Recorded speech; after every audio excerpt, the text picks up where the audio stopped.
Out here doing a little bit of trail riding with Moni, checking out a new bike from Volton. And this one's really cool to review together because it's a step-thru, and for people who are a little bit more petite, it's nice when you don't have to swing your leg over. So I'm gonna jump in, maybe hit some of the specs. We can go back and forth a little bit, but she's actually been riding it all around. Here, a biker going by, getting a feel for it. I've done a little bit of riding just around the neighborhood and stuff, put the seat post way up high, so I think we both have maybe some different points to share.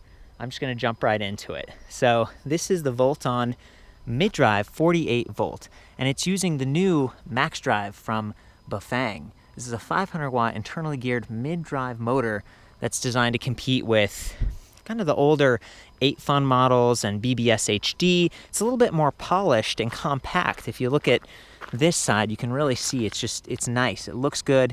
It reminds me more of like the Yamaha mid-drive, the Bosch mid-drive, and at the same time, I think it's a little bit more affordable. So that's one of the things that Volton has always gone for, in my opinion, is they try to offer a lot of value, higher-end components, but keep that price low and give you something that still looks cool, like it really blends in.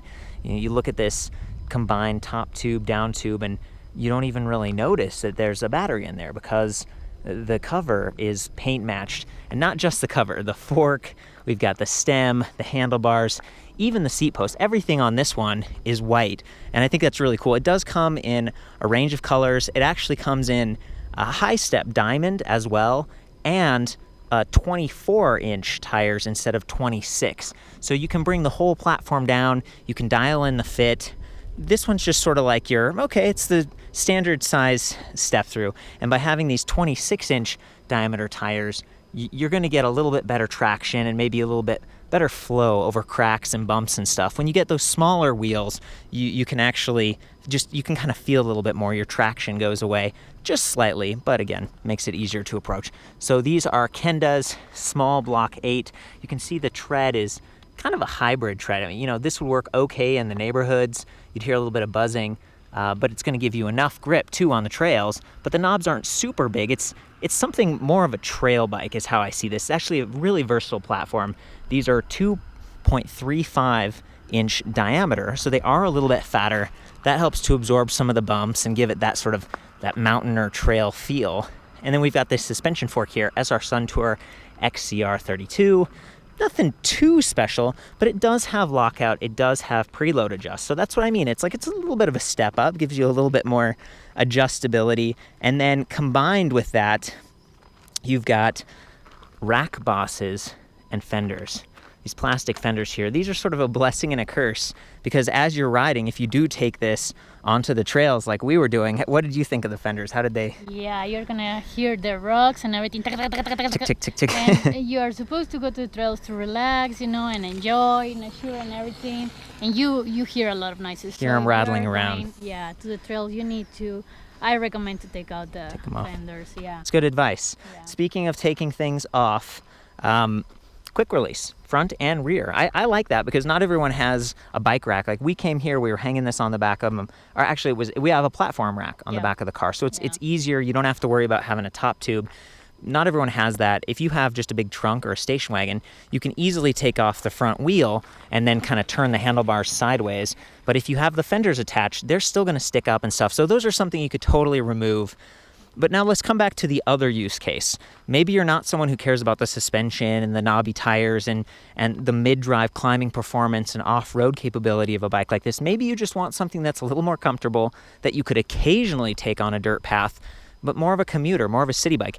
This will do it for you, and those fenders will keep you dry. And that the potential of adding a rear rack right here that isn't a beam rack, that's huge, because whenever you start to add a beam rack or lights or seat post suspensions, those are all nice, but when you clip them onto the seat post, the seat can't drop as low. And for someone who's shorter, you need to be able to drop that seat down so you don't have, your tippy toes like on those pedals. So I'm so glad that they included those. I was measuring this frame earlier, and it's like 20 inches for the seat tube. So this is not the shortest seat tube. It's a pretty well reinforced design, but whenever you're going for a step-thru like this, especially when it's hollowed out and you've got a battery pack inside, you do get a little bit of frame flex. Thankfully, most of that weight is low, centrally mounted. And again, the mid-drive gives you lots of power. So I'm going to jump back into some of the specs here. We've got an 8-speed Shimano drivetrain, trigger shifters up here. This is more what you'd find on traditional mountain bikes and stuff versus the big kind of oversized clunky ones. This is a little bit of an upgrade. Shimano Alevio 11 to 32 teeth back here. Just a little bit of an upgrade on that shifter and on this derailleur. It's going to be a little bit tighter. It's going to last longer. And also worth noting is it's got 13 gauge spokes, stainless steel sap beam. It's got Alex rims, DP20. Again, little upgrades all around. Going to make it a little bit more trail capable. And then a bash guard up here. So if you do come into contact with rocks, you'll notice that the chainring actually hangs lower than the motor, which is, you know, kind of nice. It might protect the motor a little bit, and that's actually a testament to how compact the motor is, but that means that you can bonk this a little bit easier. So it's nice that they've got a really thick aluminum bash guard. It's just going to protect it. It also keeps the chain from flopping off on this side, but you don't have a guide on the other side, so it is going to be possible for that chain to bounce off. Hasn't happened to us yet. These are 8-fun cranks. They're kind of a whole part of this mid-drive system, 170 millimeters, and I love these pedals. They're not too special, but they're a little bit bigger, a little bit sturdier than cages or something. There's the Welgo aluminum alloy platform pedals I'm always raving about. One thing I feel is kind of missing, it was a bit of a letdown, is, you know, there's no bottle cage bosses anywhere here. So if you want to bring fluids, which you kind of do when you're riding on a hot day in the mountains, Yep. you're gonna have to wear a backpack. Yeah. You know, get something like this, or maybe get that rack on there, but then the rack's gonna rattle. So really, I think for me, it's kind of a one way or the other. You could take the rack off, you could take the fenders off and store those for commuting, but if you're going off-road, like, you just probably don't want those things. Do you have any thoughts to add? Sometimes you have bottles, you know, in the Oh, yeah. seats or whatever, but that's not what you usually like. I like to carry my hydration bag with water, and then sometimes another bottle with some of the electrolyte Yeah, it's drinks or 2 whatever. bottles right there, yeah. So it will be good if they have one. Yeah, add the bottle the cages. bottle cage. There's room for improvement. And the other thing that I didn't like is the ¿cómo se llama Oh, the esta? kickstand, the Yeah, it's kickstand. over there, so it's kind of like, Go for it. You want to pedal it backwards? yeah. There we go. Look at that, and it collides. And they actually have a little bit of a sticker right there, I think, so it doesn't get scratched up. Some of the newer ones, they're mounting back here, Yeah. and there's even look like holes for that. Maybe. But yeah, I mean, on the one hand, at least it has a kickstand, but on the other, that could be improved. I have extended it all the way, and you can see we've still propped it up on a rock here because it's kind of, the whole bike tips a little bit, and I wanted it straight for the pictures. While I'm on this side of the bike, I want to call out that one thing they've done really well is the brakes. So we've got Tektro Vela hydraulic disc brakes, 180 millimeter front and rear. That's huge. That's definitely trail capable stuff. Hydraulic means you're not going to have to squeeze very hard. Your wrists aren't going to get as tired. You can even just use one finger, even though they're a little bit longer levers here. That is possible. How did the brakes feel to you? Really good. Yeah. It was okay. The other thing that, I mean, when brakes doesn't work really good, it's nice that you have a step-thru because you can jump out of the bike and whatever, you know? Yeah. So, yeah, but the brakes feels really good. Yeah. You want good brakes like that when you have a heavier bike. Electric bikes tend to be heavier. I weighed everything independently, and the battery is 7.1 pounds. So let's say you're trying to load this on your car, or, you know, take the battery out. You can totally do that. It's not the perfect design. That's one of the compromises where they try to keep this bike a little bit more affordable, but still good looking. And we might take that off in a minute. How much does this weigh? With the battery, with the motor, everything all together, 54.5 pounds. So 4 kilos, something like that. something like that. Yeah. How does that feel to you when you were riding it? What did it feel like? Yeah, it's okay. It's I okay. feel actually secure. Like, I like it. A little bit of momentum Yeah. there. The only thing was like being careful when you take it out from your car rack or whatever. Yeah. But in the road, it's nice. I like it. Yeah, we sort of helped each other out at the car, just, you know, being careful. It's beautiful white paint. We wanted to keep it in great shape. Which I personally, I would never get a mountain bike, a white mountain bike.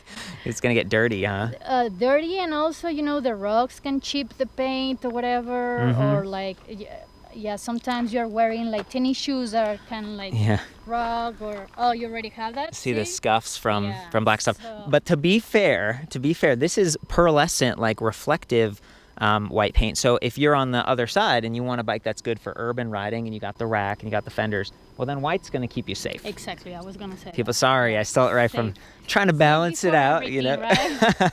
Safety is an Safety before important piece for me. This is a 27.2 millimeter seat post, so you could always replace that with a thud buster. And I recommend if they have the short travel one. You're still going to add a few inches, but that gives you the lowest possible seat height while still getting some added comfort. This is a hardtail. The front suspension works pretty well, but it's a little bit more aggressive. This is a low riser bar, 90 millimeter stem. How did you feel? Do you feel like you were leaning forward on this? Yes. A little bit. So that's little bit. okay. It's meant to be active. Yeah. But I mean, when you're in the mountain bike, you usually are like standing up and sitting, standing up and sitting. So Yeah. it was not bad for me. I like it, but yeah, a little bit more close. Yeah. I mean, I have short hands. So. That's true. We haven't dialed in it. You can always replace the stem, and it's, we're just going over the stuff. Another one of those commuter accessories that's kind of cool here is integrated light. So this is Blaze Light HL 1900. You can turn it on right up here on the display panel by holding that light button. The display itself is fixed. There's no USB charging ports or anything on it, but it's, it feels pretty sturdy. It's the kind of thing, though, that if you crash, it's a little bit exposed, or if you're parking at a bike rack, the sun's going to be on it and potentially for vandalism. So it's one of the trade-offs with most electric bikes. But some of the higher end stuff, like some of the other bikes that we've seen with like the Bosch system, they have the removable display. That's a nice little extra, but those all start at least $3,000. I don't know if we said the price. It's $26.99. Yeah. What do you think about that? How does that feel to you? I think it's fair. Yeah. Yeah, because like you have the battery integrate with the bike and everything that makes it really good, safe, Yep. and everything.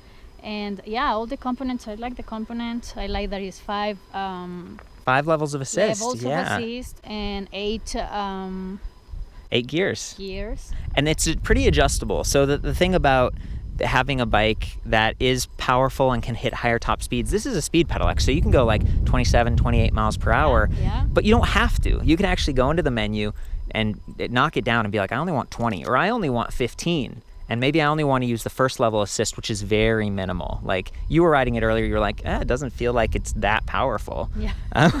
Right? It is a torque and cadence. I think it's torque and speed sensing. So you do have to push. I was just for fun when I was at home. That's why. Yeah, if you're just spinning, you get no support. You actually have to Okay. work a little, All right. which extends range. So the battery pack on this is 48 volts, 10.5 amp hours. If you get the like the high step, the bigger frame, then they put a bigger battery. It's 11 amp hours. You get half an amp hour more. But both of these should get 30 plus miles, even with the higher levels of assist, because you have to pedal, you have to work.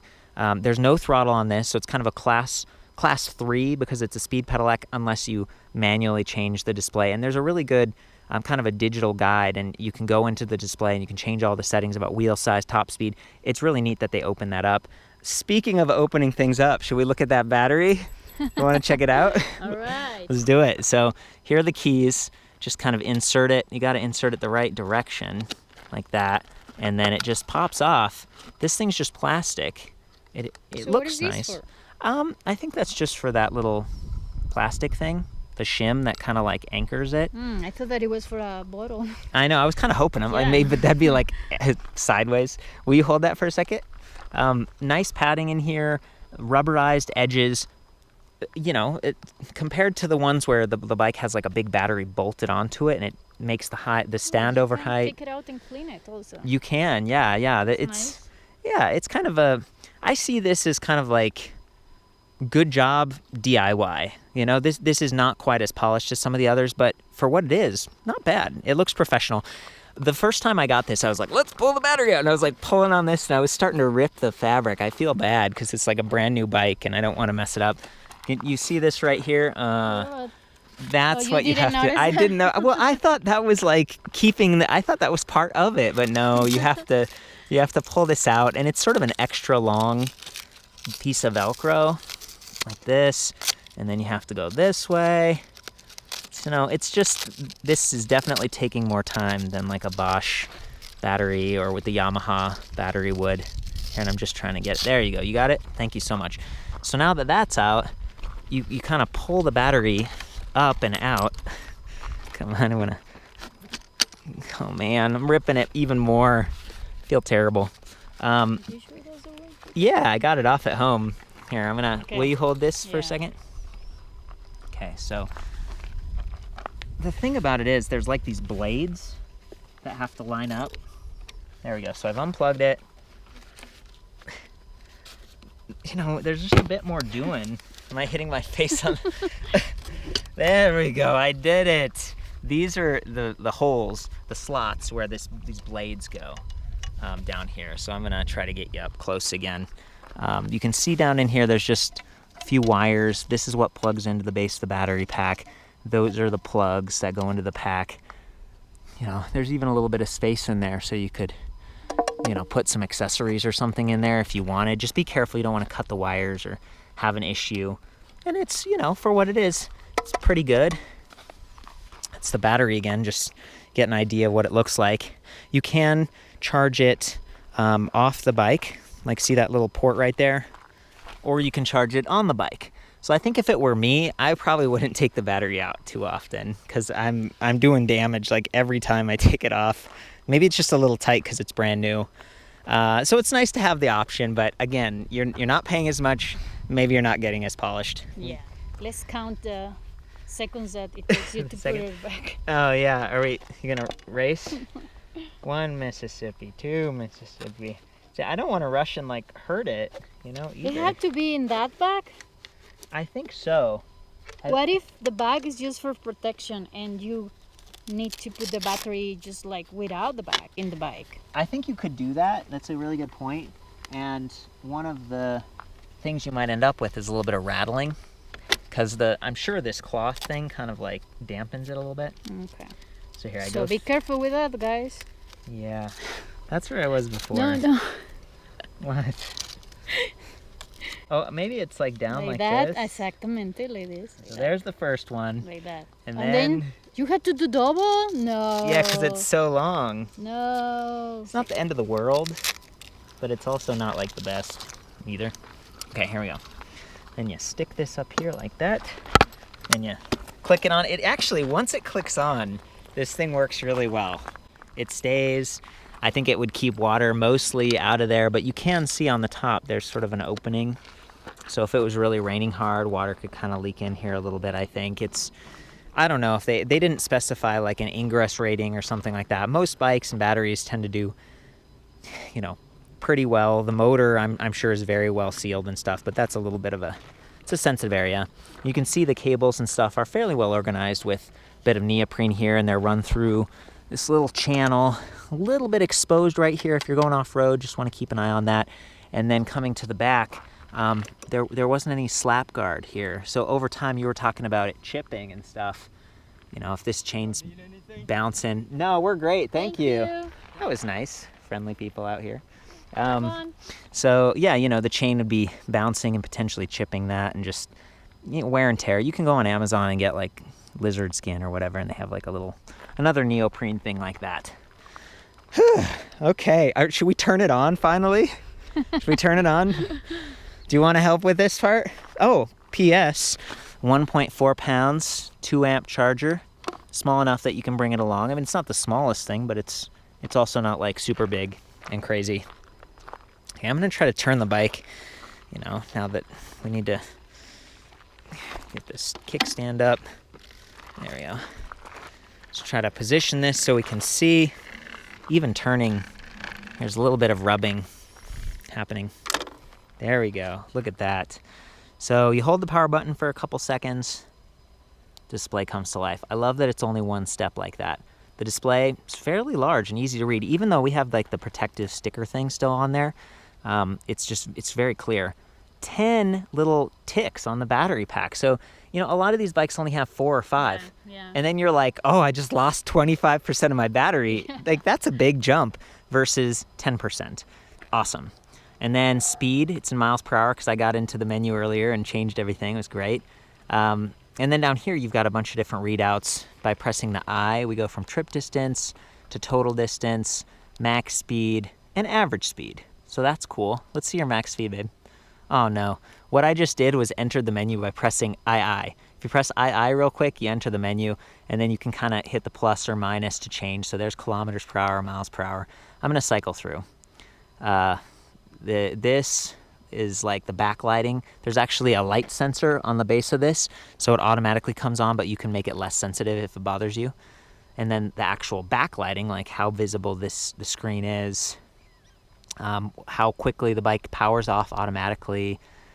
And then, let's see here, this password. It says 000 right now. That's what comes in the manual. So you can look in the manual, get your password, get into this thing, and start to mess with stuff. I'm just gonna do nothing, and now, boom, it's back to normal. So anyway, we were talking about the eye and cycling through some of these, and I wanted to see like, oh, there's even, so trip distance, total distance only been ridden about a mile, max speed 36 miles per hour. Woo, boy, that must have been, you must have been coming down one of these hills over here. I don't think I've gone 36 miles per hour. That's pretty awesome. And then at the base, these are the levels of pedal assist. Okay, so I think it starts on 1, but you can take it to 0. You can just use this like a cycle computer, not waste your battery. Maybe you just want to power the light and get home safely. Like you can totally do that. And then you can arrow up or plus up all the way to 5. And that's your full power. Full power, full speed, ahead. So there you go. That's it. Did this feel pretty easy to reach for you when you were? Yeah. You have any other comments before we actually hop on this thing? The Grips. The grips are basic. Yeah. No but lockers. Yeah, I will prefer something better, you know, because you are the whole time. Yeah. But yeah, I like the bike. The seat is really nice. Pretty comfortable, right? Yeah. They said it was like a Velo gel. I can't confirm the gel, but it does have like that fake carbon fiber look going on, which is nice. pretty cool. And yeah, just all the colors and stuff. This is my first time with the Bafang Max Drive, so it's just been really cool to get up close. And I'm gonna hop on for a second and do, if it's all right, I wanna show up close while riding what the motor sounds like and stuff, and then I'm gonna show you riding on it. Cool. Sound okay? All right. Okay, let's do this. So I'm just gonna start in level 5 pedal assist. It's gonna be a little bit noisy because, you know, we're on gravel. Just try to keep that in mind. It's pretty instantaneous, like really good start and stop.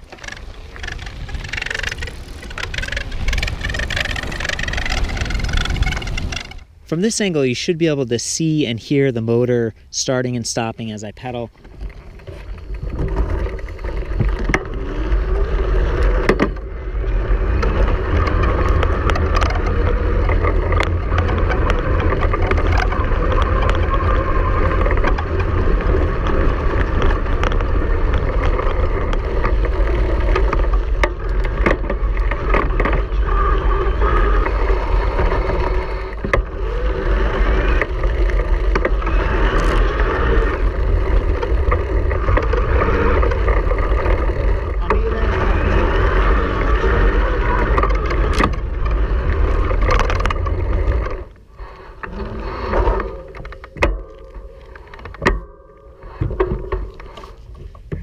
That's kind of cool. I was pushing down real hard doing some torque tests.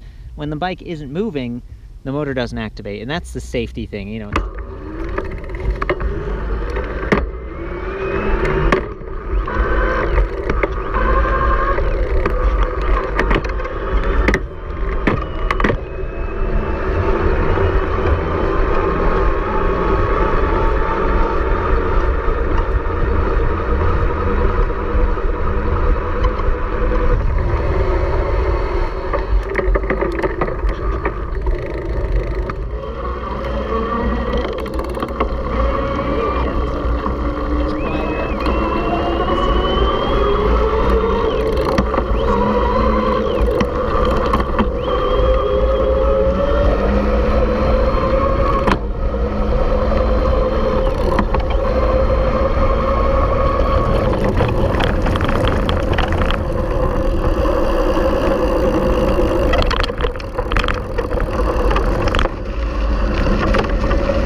felt pretty good to me. I was told that maybe like 83 to 85 Newton meters of torque on this thing. It's definitely one of the more powerful mid-drives I tested. Impressively quiet, and you know, as long as you're pedaling, regardless of the gear, it gives you a pretty full range of cadence. It's not like I had to be in the highest gear or the lowest gear. I still got good support as long as I was pushing. So I'm impressed. It's handling pretty well, aside from, you know, you got to be conscious of how you shift because it is powerful, but that's the case with the Yamaha and with so many other mid-drives too.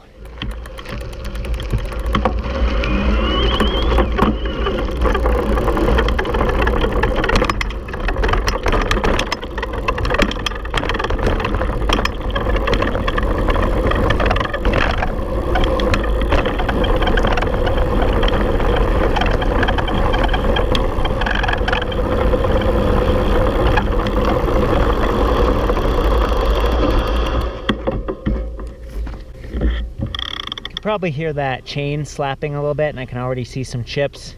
Also, just the rear fender, I didn't have time to take it off. You can hear it zipping a little bit, but with that thing off, I mean, this would be a pretty capable trail bike. Oh boy. See, these fenders are just getting trashed. Like, we've been actually mountain biking with this thing, and you know, they came a little bit bent because, you know, they shipped this bike, Volton's, primarily online. It's hanging on, but you know, it's a little loud. And there is a little bit of frame flex, just like most step-throughs. It's just not quite as, let's see, it's rigid. There we go. So being a mid-drive that does not have shift sensing, you might want to kind of ease off as you shift so you don't mash those gears as much. And in order to hit those truly top speeds, you're gonna have to, oh, that's no good. Oh yeah. Shouldn't have kicked the, oh boy. I'm just breaking the fender all apart. So we finally did what we should have started doing and just took that front fender off. There's still a little bit of rub happening on the rear fender, but it's not so bad. It's performing a lot better. It's much quieter, and I'm excited to see you on it. Gonna do it, babe? All right, I'm gonna start from 0. Just gonna start from 0, okay. Okay. Yep.